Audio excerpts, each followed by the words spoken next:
more they become, which means you get more access to the liquidity pool, which means, guess how you start living in life?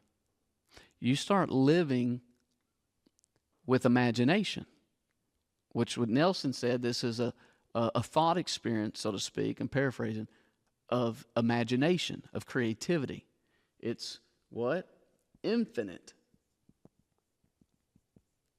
Banking. Banking is a process, but a concept. So we've been starting and looking at the concepts. Because if you don't get the concepts right, then you won't, when you take a loan, you won't be wise. You won't understand.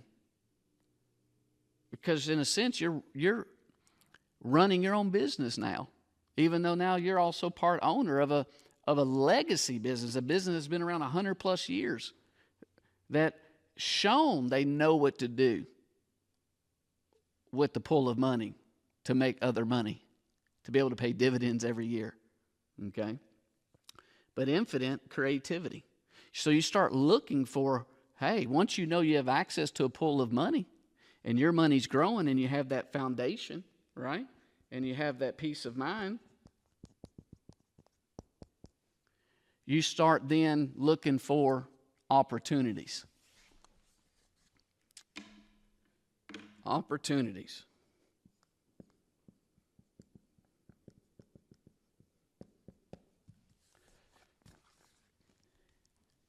And as what people say that do this and have done it long term, actually, then opportunities find you. And I believe it.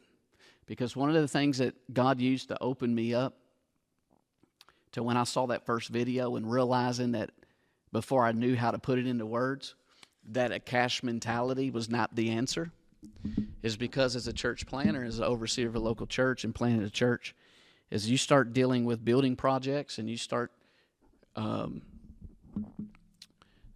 serving God's people, and they grow to a place where they want a building of their own, and you start dealing with building a church.